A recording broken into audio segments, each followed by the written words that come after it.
কুল ইন্নামা হাররামা রাব্বিয়াল ফাওয়াহিশা মা যাহারা মিনহা ওয়া মা বাতানা ওয়াল ইসমা ওয়াল বাগিয়া বিগাইরিল হক।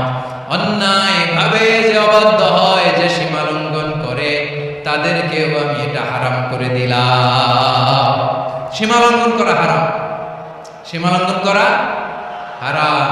আল্লাহ বারবার বারবার আমাদেরকে ওয়ার্নিং দেয়। যখন আমরা থামি না তখন আল্লাহ ধরে, আর যখন ধরে তখন ছাড়ে না। ধরে ধরে ধরে না, ধরলে আল্লাহ ফেরাউনকে কিন্তু হুট করে ধরে না। আপনারা জানেন 9 বার ওয়ার্নিং দিয়েছে ফেরাউনকে। আল্লাহ তাআলা ওয়ার্নিং দিয়েছিল কয়বার? বীর চট্টলার বীর সেনানীরা আওয়াজ করে বলেন, ফেরাউনকে ধরার আগে ওয়ার্নিং দেয়া হয়েছিল কয়টা? রব্বুল আলামিন বলেন, ওয়ালাকাদ আতাইনা মূসা 9 আয়াতিন বাইয়িনাত। 9টা মুআজিজা দেখিয়েছি। 1 2 3 বারবার এইভাবে রিমাইন্ডার, ওইভাবে রিমাইন্ডার, এইভাবে নসিহত, ওইভাবে দাওয়া। ফাকুলা লাহু কওলান লাইয়িনা, নরম করে বলো, সফট করে বলো, যত ওয়ে হতে পারে দাওয়া মেথডোলজি। মুসা আলাইহিস সালামের সব অ্যাপ্লাই শেষ। 10ম বারে যে আল্লাহ ধরছে, 10ম বারে যে ধরেছে।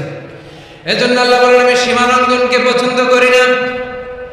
কোরআনের অন্য আয়াতে বাগীকে বলা হয়েছে আল ইতিদা। সীমা লঙ্ঘন যারা করে তাদেরকে আল্লাহ বলেছেন মুতাদিন।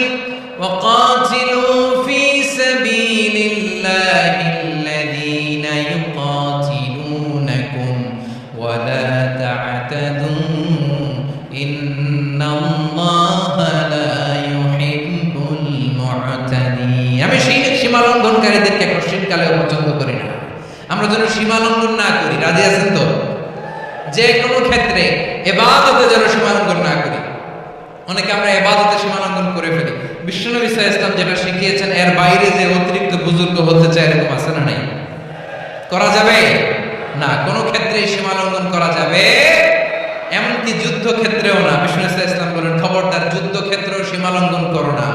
কি সুন্দর ইসলাম আমরা পেয়েছি। বিশ্বনবী বলেন, খবরদার যুদ্ধের ময়দানে কোনো নারীর গায়ে হাত তোলো না, কোনো শিশুর গায়ে হাত তোলো না, কোনো গবাদি পশু হত্যা করো না, কোনো শস্য ক্ষেত্র ধ্বংস করো না, ইবাদতরত অন্য ধর্মের কোনো সন্ন্যাসীর গায়ে হাত তোলো না। বলেন সুবহানাল্লাহ।